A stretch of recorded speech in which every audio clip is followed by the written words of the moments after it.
Nice. Welcome back, everybody, to Every Week English with Josh Golson. If you'd like an English lesson, please feel free to reach out to me on everyweekenglish@outlook.com or check out my website at everyweekenglish.tilde.ws. And this week, we're talking about transportation, so all things cars, that sort of stuff. And the idioms for this week are to not see the wood for the trees, which means to be involved in really small details so that you don't actually see the whole general fact.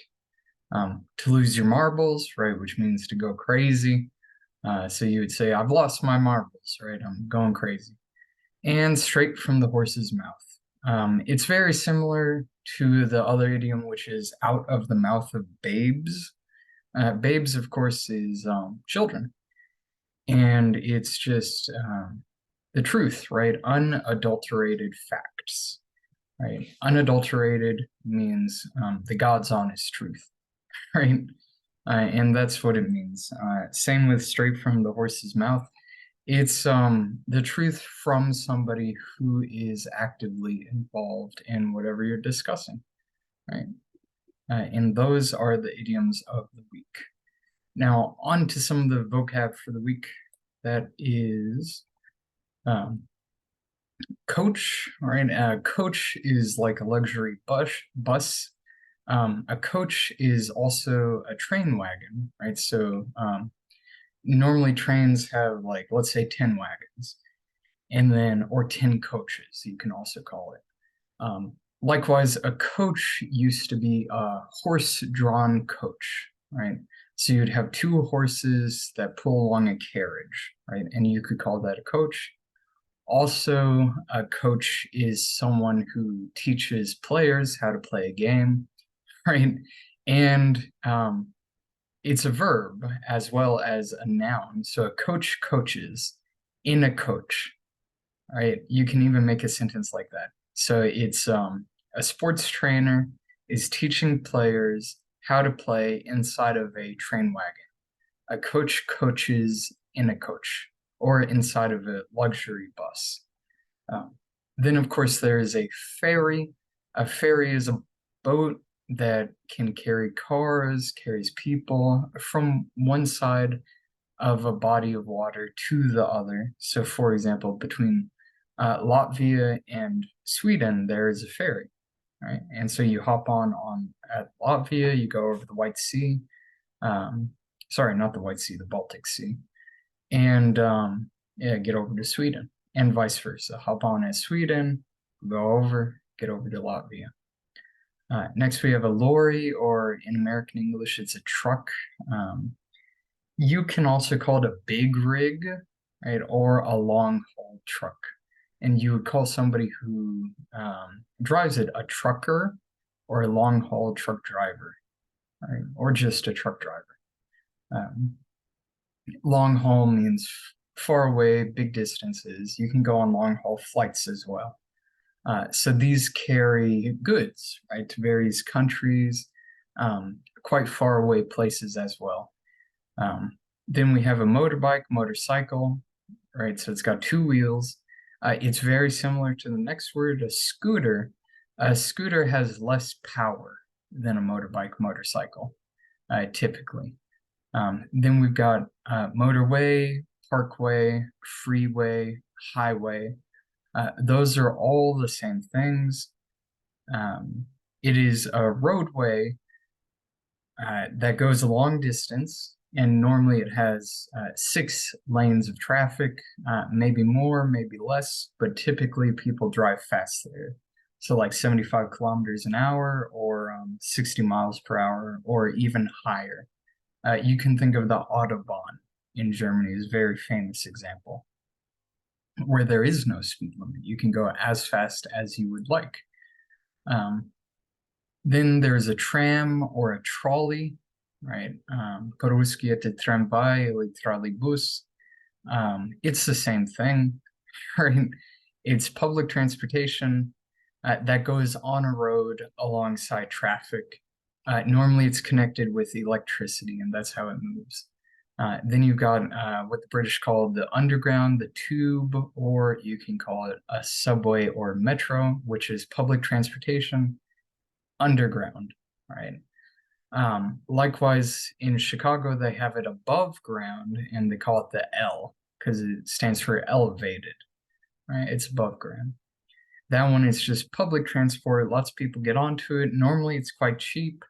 Um, Quite often, they have bad reputations. In America, um, our metros are not very good. Like in New York, I traveled to New York quite a bit to get back to DC from Russia during the pandemic. And yeah, when I was on there, I saw a prostitute and somebody was shooting up drugs. Like the wagon smelled terrible, and it cost me $10 to go from the airport to the train station. Um, so the New York subway is almost famous for being terrible. And the DC subway is almost famous for just being really slow. Um, yeah, when I was in high school, I went to DC a lot on the subway with my friends. And so, first off, you have to drive from your house to the subway station or metro station. And then it would sometimes take up to 20 minutes or even longer to just wait for a metro train. Right? And then it would take you about an hour after that to get into DC. It's pretty crazy. Um, and then the last one here is a van. A van is it's like a car, but it's got a lot more space. Typically, it has like 3 rows of seating, or it could have just the passenger and a driver and an empty back. And then we would call it a moving van, right? Then going on to some compound nouns. These are things like car crash, cycle lane, parking ticket, or parking fine. You can always also call it that, right? That is a Straf Peruski. You've got pedestrian zone, petrol or gas station, or benzene station.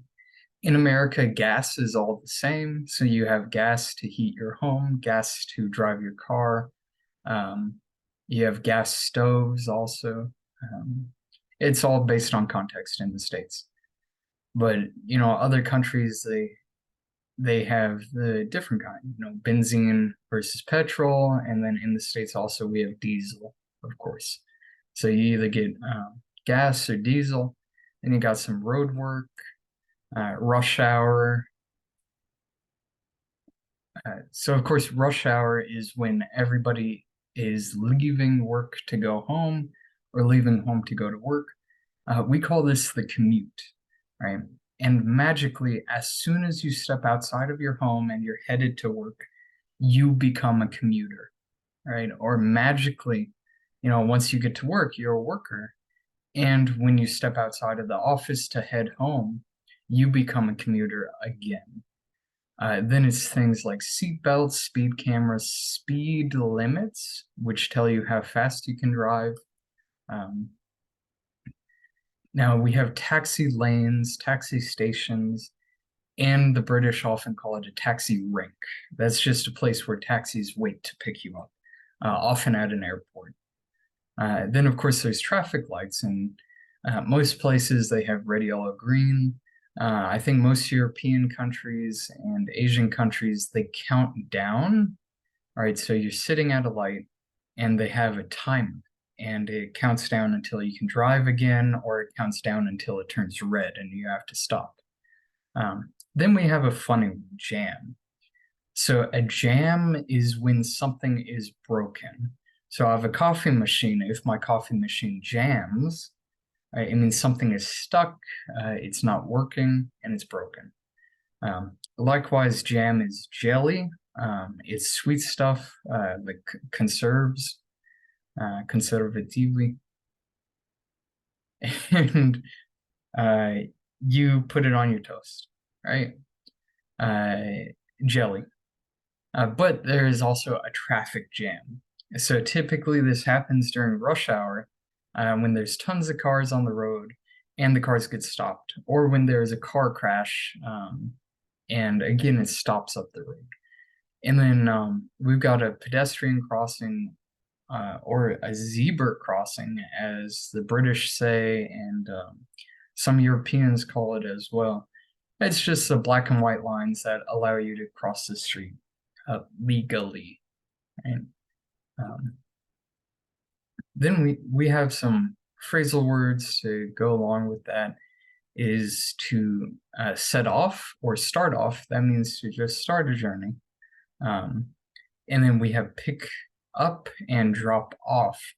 So whenever you're using that between the two verbs, between the verb and the preposition, you need to add a pronoun or a name, right? Who are you picking up? Who are you dropping off? So you would ask somebody to pick me up at the airport. You would ask somebody to drop you off at the train station. Hey, can you pick up? If you're asking a question, then you don't need it. You can use the name at the end. For example, can you pick up Sunita at the airport? Can you drop off your kids later in the afternoon? That sort of thing. Then we have things like sat nav or GPS. And end up is where you are going and where you get out, right? Then you can run out of things, right? You can run out of gas, you can run out of food. It just means there is no more left. Likewise, there's look out, watch out, which means to be cautious, right? To look around, be observant to your environment. So lots of good vocab today for transportation. Always a good subject. Now, as for transportation, most people, if you're working not online, right, you're going to use it. Either you're going to go to, you'll be a commuter every day, and it could take you anywhere from 30 minutes to an hour and a half. I'm very lucky in that I don't have a commute, right? My workstation is in my bedroom, and I get up and I walk over, I open up the laptop. That is the whole commute, right? And then hopping over to the grammar of this episode is choosing between comparatives and superlatives. And it is pretty sweet because for comparatives, you can literally compare anything, right? And typically it's only two things. So normally I have like a phone and a glass, and I ask students, like, compare these two. And okay, the phone is darker, right? So to form a comparative, just add ER to the ending.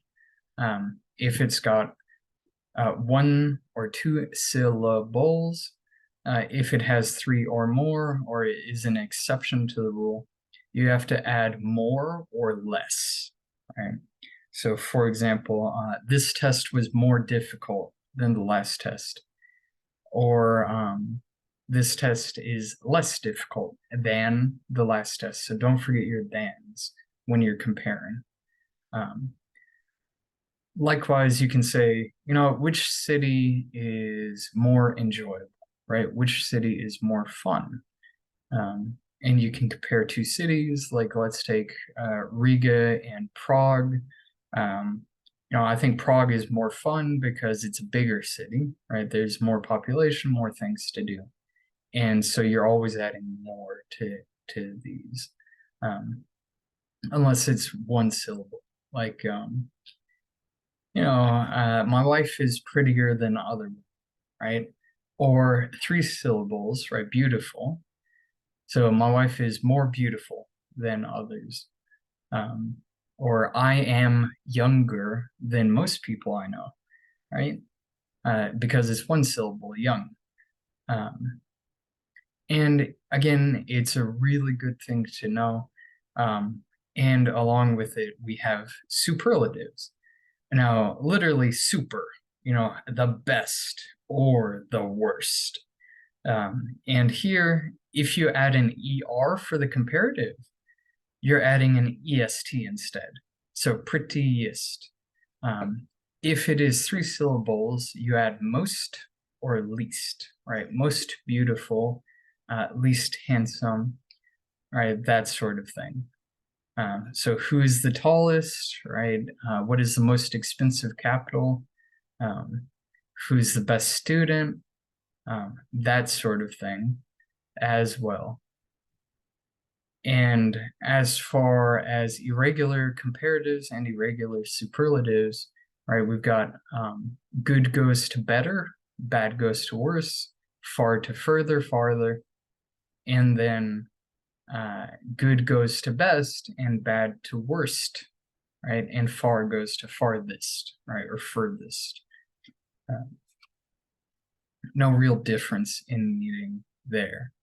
Now, when we're using superlatives, it's often quite funny. I ask my students, like, who is the most, for the guy students, I ask, who is the most beautiful woman in the world, right? Because it's a gotcha, it's sort of a gotcha question.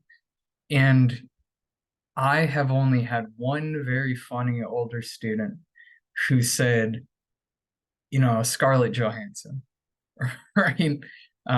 Otherwise, the typical answer, and that I have always heard, is my wife, right? If they're married, or my girlfriend, that sort of thing. And it was funny because I would ask the lady students in class, like, who is the most handsome man in the world? And probably half of the time, or even 75% of the time, they would say like an actor, George Clooney, or Brad Pitt. And then the other 25% would say my husband. And that's why it was always very interesting and quite funny. Yeah, it's just from a sociological perspective, it's like, why did these people answer these things? And more often than not, the guys say my wife, and more often than not, the women say some actor out there. Yeah, it is quite funny. And then we often use superlatives with the present perfect ever, right? So, like, what is the best book you have ever read? Or what is the funniest book you have ever read? Well, the funniest I have ever read is Candide by Voltaire. All right, Voltaire was a French philosopher in the Age of Enlightenment, so around 1700s. And it was a book about, Candide means optimism. So the philosophy was, this world is the best world out of all the other worlds that were created. So be happy no matter what, because only the best things can happen. And so the main character, his name is Candide, and he lives in a castle, and he had a professor who taught him this. And of course, the castle gets destroyed, it gets sacked, all of his family is killed. And he says, oh, it's okay, it's the best that could have happened. And then he gets taken into the Prussian army, and it was known for being a very strict army. And he didn't understand, like, he got drafted, and so he just walked away. And of course, they caught him and they whipped him a ton. And he said, it's okay, it's the best, even though, he's shouting out in pain, that sort of thing. And he sails to Portugal. Then the Portuguese earthquake happens, and the city is destroyed, and the Inquisition comes in and starts trying everybody. And he says, it's all right. Quite a funny book. And likewise, there's a section where the Pope has a daughter, right? First off, it's Pope. He shouldn't have a daughter. But this daughter is caught in a castle in Turkey, or part of Greece. And the Mohammedans come and siege it down, right? So attack it and take it over. And then, so she is taken hostage. Then the Russians come along, and the Russian army sieges it. And so the Turks are running out of food. And they say, why don't we eat these hostages, right? Because, why not? We're running out of food. We don't need them. And one very wise imam says to the rest, let's not eat them. Instead, we will cut off one buttock. All right, so at one part of their butt cheek, cook it up and eat it. And so they did. And so, um, yeah, they did that to all the ladies there, these princesses, basically. And right after they do that, the Russians storm in and kill them all. Right? And it's like, what? Yeah, it is pretty crazy. And then that lady becomes a character for the rest of the journey. Um, Quite a funny book, Candide by Voltaire. And it's very short. It's like 100 words, although it is quite high diction. So I do highly recommend it. Yeah, but as for some more transportation questions, that sort of thing. Again, this is from the English file. They like to throw in debates here. So, for example, like people who drink and drive should lose their driving license for life, even if they did not cause an accident. So I would disagree with that. I think if you made it home okay, it's all right. I know laws are very, very strict over here in Russia and in Eastern Europe as well. So if you have even, I think it's 0.1 or 0.02% blood alcohol content, you lose your license. It's something like that. It's very strict because they have a history of drinking a lot and a history of lots of accidents, killing people. In the States, we have what's called MADD, MADD, which is Moms Against Drunk Drivers. And so they really increase the laws against drunk driving in the States. Yeah, it's interesting. I know I have had my share of that sort of thing, but it was quite funny when I was 19. I had what's called the sake chicken nugget trade with my good friend Jeff. And now Jeff was 21. Of course, in the States, you need to be 21 to buy alcohol. And so I would buy Jeff chicken nuggets, and then he would buy me sake. Right? It was a pretty good trade. And yeah, one time I was driving downtown for a date with actually pretty crazy the people you meet in these capital cities. It was a date with the daughter of Kraft Foods vice president. Yeah, it was actually quite crazy. Because Kraft Foods, they're probably one of the biggest food manufacturers out there. They own Heinz and like A1, Planters Peanuts, Oscar Mayer sausages, Miracle Whip, mayonnaise. They own lots of stuff. So I was driving to this date downtown, and I had a couple of bottles of sake in my back seat, and I was sort of on a deadline. I had to get there in time, and so I ran a yellow light. So in the States, it goes green, yellow, red, right? And it was changing from yellow to red when I got through. So a police officer stopped me. And I studied criminology at university, and so I know my rights and everything. But I was sweating bullets, saying, "All right, dear God, don't let him look in the back seat." Right? And I said, "Hello, officer." So he pulled me over. Hello, officer. I'm sorry. I must have, just barely hit the red light. I thought I could make it through the yellow light on time. And he said, "Yeah, I saw that. It's okay. Just don't do it again. Be more careful." So he let me off with a warning. It's quite nice. And I said, "All right, let's keep going." All right. Of course, I wasn't drinking at that time, but yeah, just possession of alcohol is a crime. I And I can say these things because there's what's called a statute of limitations, so it honestly it doesn't matter, right? Um, Likewise, there's another time where one of my Russian professors, her brother died, and she was a wonderful professor, one of the best at university. She really, yeah, she really was one of the best. Um, One time because I was traveling back and forth between Russia in 2018, 2019, dating my wife, Yulia, or dating my girlfriend, Yulia, who's now my wife. And so I asked for time off from classes, that sort of thing. And for her, like going to Russia, counts as class. Um, and so her brother died. And Russian funerals, as I said at the time, and as I still say now, are lit, right? Which means like it's a really good party um, afterwards for the after funeral service. Um,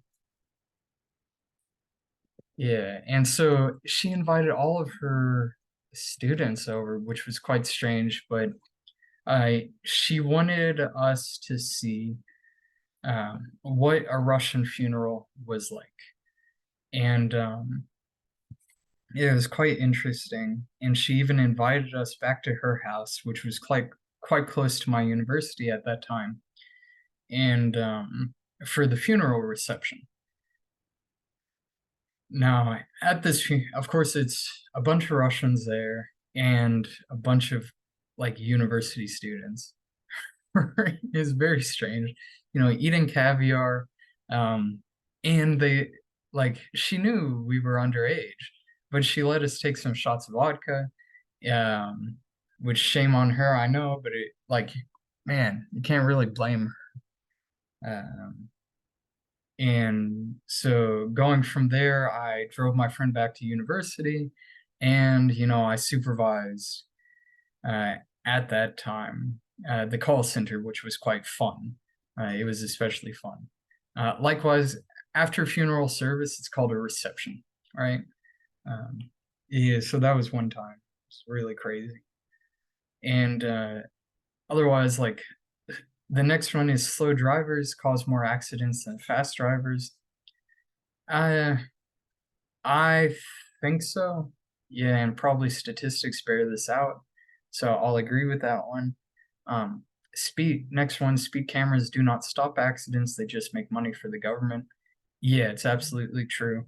Um, because they just let accidents happen, right? It's no difference.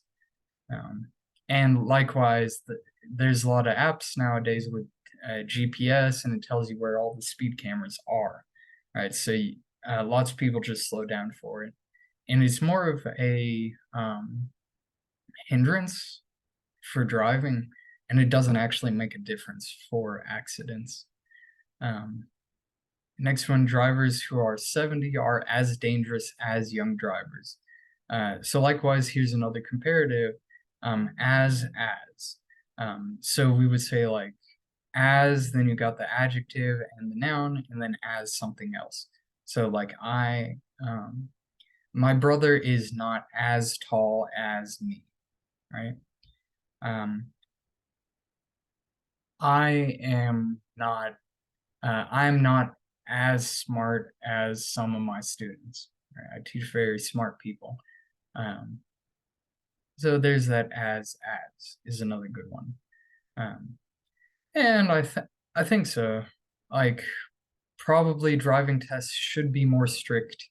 In the States, it's very easy to get your license, and often people get it when they're 16. Um, you do not have to pay for a trainer to train you how to drive, right? Um, in the States, you need to pass a test, a road signs test to get a driver's permit. Once you have the driver's permit, I think you have to drive 120 hours with somebody else who has their license already. And it's quite funny because they just sign something and they just swear, like they promise. And so you could just find a friend or pay somebody to sign that for you. It's not honest, but it's a really big loophole in the system because in the States, it's so spread out that, and that's why it's so easy for us to drive and to get, um, yeah, to get cars to commute, that sort of thing. Um, Likewise, I failed my license test twice. On the third time, right, third time's the charm. I passed it, and to take the driving test, all I had to do was drive around the block, right? So just in a little circle and then park. So they don't even teach you to parallel park. I just pulled in. So it is super easy to get your license in the States. Um, yeah, really, really easy. And these classes are in high school, so they teach everybody for free. Um, right? And to renew your license, likewise, is very, very simple. You don't even have to take a test again. You can just, no, you have to take an eye test. And the last time I went in to renew it, I failed it right at first. And she was like, it's okay, try it again. Right. So I tried it again, I passed. And it took like 5 minutes, you know. But everybody hates the DMV, right? The DMV is the Department of Motor Vehicles. And I think everybody hates it because you're actually in person interacting with government bureaucracy. And so we're very lucky in the States. Most of this stuff is online for bureaucracy. Whereas in Russia, pretty much everything is in person. Um, and I think in the States, if you had to interact with the bureaucracy more often, people would understand. Like, people would become libertarians. They would want small government, no more bureaucracy, that sort of thing, because everybody everywhere complains about the DMV, right? Department of Motor Vehicles. Um, yeah.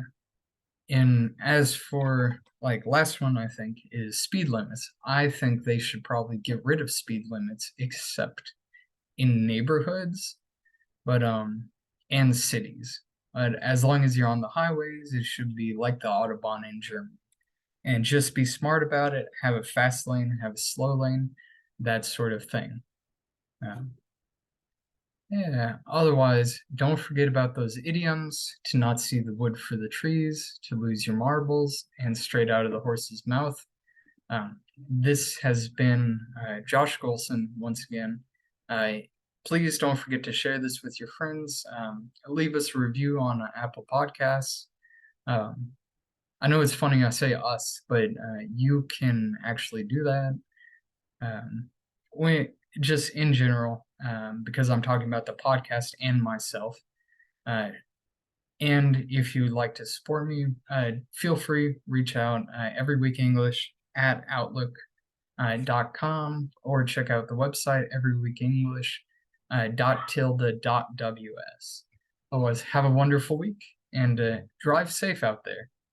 I'll see you all later.